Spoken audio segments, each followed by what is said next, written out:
اور وہ وعدہ کی گئی مقدس روح جو کائنات کی شروعات سے ہے اب ایک جسم میں ہے اور ہمارے بیچ آ چکی ہے۔ پیدائش کی خبر چاروں طرف ہے اور اس بچے کی تلاش جاری رہے گی۔ وہ داؤد کے تخت پر بیٹھ کر ہم پر حکومت کرے گا، یہی پروردگار کی مرضی ہے۔ محمد یہ کیسا نام ہوا بھلا؟ اس نام کا مطلب ہے تعریف کے قابل، محمد۔ لیکن صرف محبت اور دوستی ہی برقرار رہے گی، ٹھیک تمہارے ہاتھوں کی خوشبو کی طرح جو ہمارے مدینے سے نکلنے کے بعد بھی یہاں تک آ رہی ہے۔ کیا آپ نے ان کے قدموں کے بیچ کوئی نشان دیکھا ہے؟ کیا ہے وہ نشانی ہے پیغمبر ہونے کی؟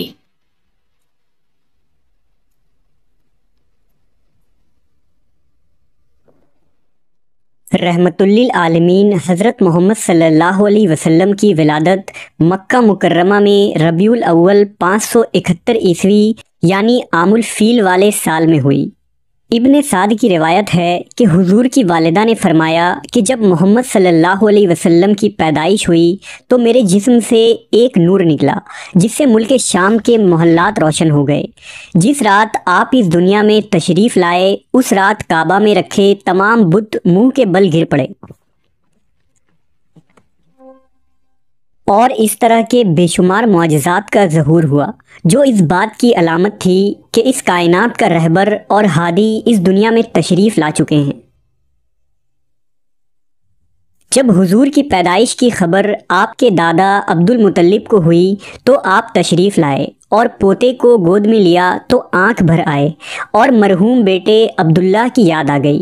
دراصل آپ صلی اللہ علیہ وسلم کی پیدائش سے قبل ہی آپ کے والد عبداللہ وفات پا چکے تھے۔ جناب عبد المطلب حضور کو خانہ کعبہ میں لے گئے اور اللہ سے ہر قسم کے فتنہ و شر سے محفوظ رکھنے کی دعا کی۔ جناب عبد المطلب نے آپ کا نام محمد رکھا۔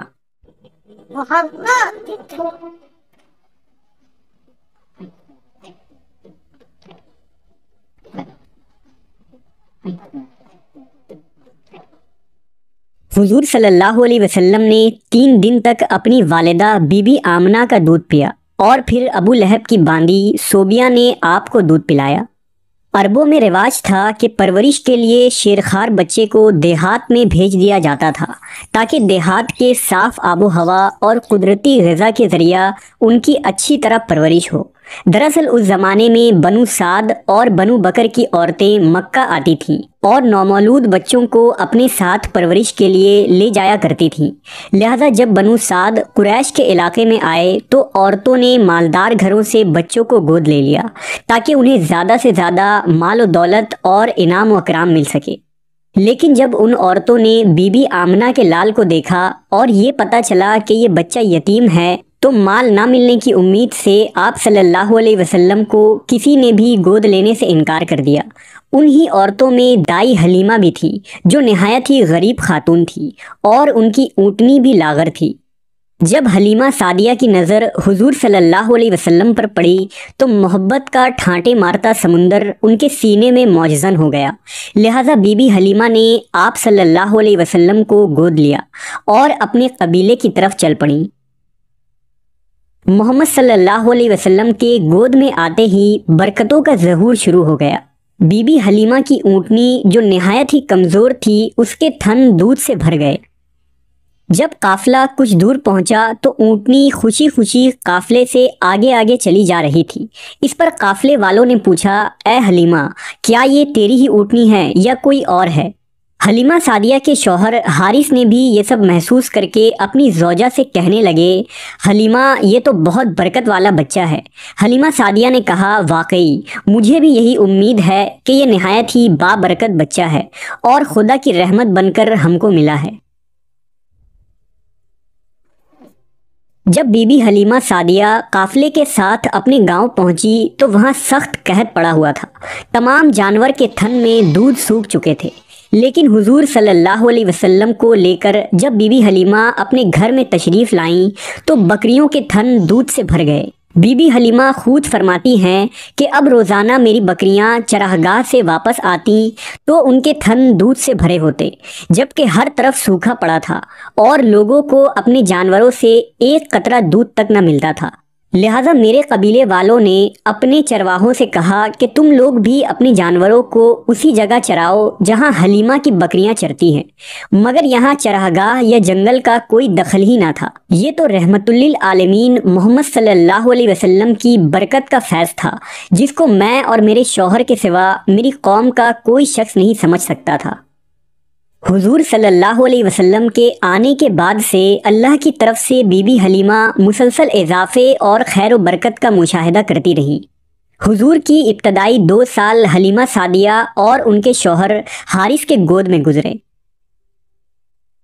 2 سال کا عرصہ گزر جانے کے بعد نبی صلی اللہ علیہ وسلم کی نشو و نما اور تندرستی کا حال دوسرے بچوں سے اتنا اچھا تھا کہ 2 سال میں ہی آپ خوب اچھے بڑے معلوم ہونے لگے تھے۔ حضور اعلیٰ صفات و خوبیوں کی بنا پر بچپن سے ہی باقی بچوں سے جدا دکھائی دیتے تھے۔ آپ نہایت ہی سنجیدہ مزاج اور غور و فکر کرنے والے ذہن کے مالک تھے۔ جب حلیمہ سعدیہ کے بیٹے حضور کو اپنے ساتھ جنگل لے جاتے اور بکریاں چرایا کرتے تو واپس آ کر بی بی حلیمہ کو بتاتے کہ اے امی جان، محمد بڑی شان والے ہیں، جس وادی میں جاتے ہیں ہرا بھرا ہو جاتا ہے، دھوپ میں ایک بادل ان پر سایہ کرتا رہتا ہے، ریت پر آپ کے قدم کا نشان نہیں پڑتا، اور جنگل کے جانور محمد کے قدم چومتے ہیں۔ ایک روز آپ صلی اللہ علیہ وسلم کے دودھ شریک بھائی دوڑتے ہوئے حلیمہ سعدیہ کے پاس آئے اور بتایا کہ 2 آدمیوں نے محمد کا پیٹ چاک کر دیا ہے۔ بی بی حلیمہ کے حواس باختہ ہو گئے اور وہ اپنے شوہر کے ساتھ دوڑتی ہوئی وہاں پہنچی تو دیکھا کہ حضور صحیح سلامت کھڑے تھے۔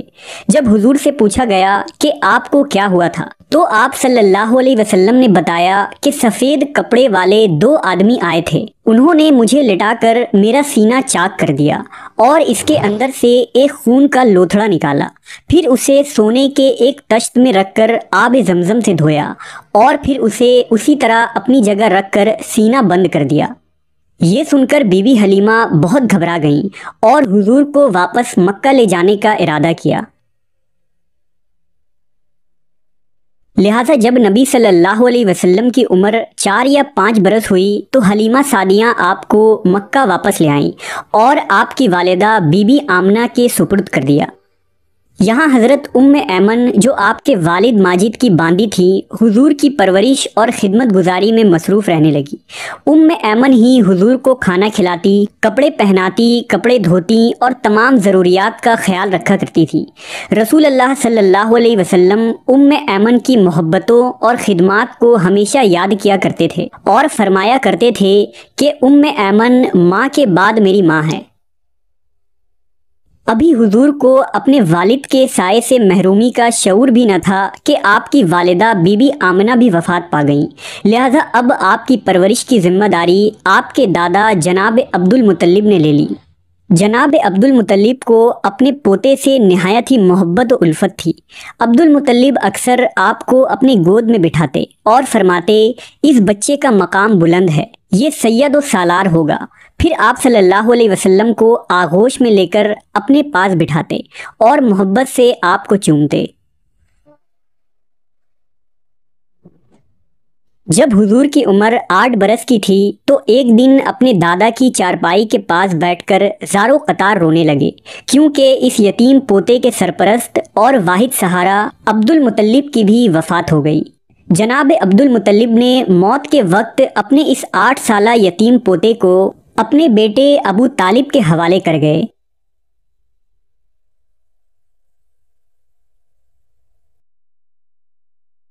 اللہ کی طرف سے رسول اللہ صلی اللہ علیہ وسلم کو یتیم رکھنے کی بہت ساری حکمتیں تھیں۔ مثلا یتیمی میں انسان خود کو بالکل اکیلا محسوس کرتا ہے، لہٰذا اس اکیلے پن کی وجہ سے حضور نے اللہ سے تعلق جوڑا۔ ایک یتیم کی زندگی تنگی اور پریشانیوں سے بھری ہوتی ہے، لہٰذا ایک یتیم شخص تمام تر مشکلات سے گزرتا ہے اور اس کے اندر احساس ذمہ داری اور مختلف صلاحیتیں پیدا ہوتی ہے۔ ان مشکلات اور تکلیفوں کی وجہ سے ہی یتیم شخص دوسروں کے مقابلے میں زیادہ حساس اور رحم دل ہو جاتا ہے۔ لہٰذا محمد صلی اللہ علیہ وسلم کو یتیم رکھ کر اللہ نے آپ کے اندر اس طرح کے بے شمار خصوصیات اور کمالات پیدا کر دیں۔ بہرحال اب ابو طالب کی سرپرستی میں حضور کی زندگی کا نیا دور شروع ہوا۔ 8 سال کی عمر میں جبکہ بچے دنیا کی اونچ نیچ سے بے خبر کھیل کود میں مگن ہوتے ہیں، حضور دن بھر بکریوں کی رکھوالی کرتے، جنگل میں انہیں چرانے لے جاتے، دوپہر کے کھانے میں بیر کھا کر پیٹ بھرتے اور گھر کے چھوٹے بڑے کام کاج کر کے اپنے چچا ابو طالب کا ہاتھ بٹاتے۔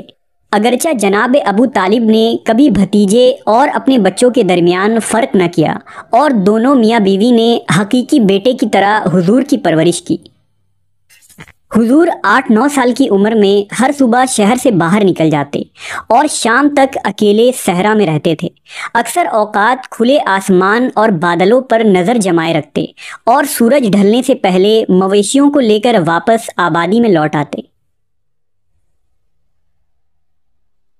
جناب ابو طالب ایک تاجر تھے، لہذا محمد صلی اللہ علیہ وسلم کی عمر جب 12 سال کی تھی تو آپ انہیں تجارت کے سلسلے میں اپنے ساتھ ملک شام لے گئے۔ شام کے شہر بصرہ کے نزدیک ان کا قافلہ ٹھہرا۔ روایت ہے کہ جس جگہ ان کے کارواں نے پڑاؤ ڈالا وہاں بحیرہ نامی ایک راہب رہتا تھا۔ بحیرہ نے دیکھا کہ جس درخت کے نیچے قافلہ ٹھہرا ہے اس کی ٹہنیاں خود بخود جھک گئی ہیں۔ اس نے دیکھا کہ ایک 12 سال کا لڑکا قافلہ میں شامل ہے جس پر بادل کا ایک ٹکڑا سایہ کیے ہوئے ہے۔ بحیرہ ایک عالم اور دانشور راہب تھا۔ وہ سمجھ گیا کہ یہ وہی موعود ہے جس کی بشارت ہماری کتابوں میں موجود ہے۔ وہ جناب ابو طالب سے ملا اور ان کو نصیحت کی کہ اپنے بھتیجے کی پوری نگرانی کریں، یہ وہی بچہ ہے جس کا ذکر آسمانی کتابوں میں ہے۔ بحیرہ نے ابو طالب سے کہا کہ انہیں یہاں سے واپس مکہ بھیج دو اور شام نہ لے جاؤ کیونکہ انہیں یہودیوں سے خطرہ ہے۔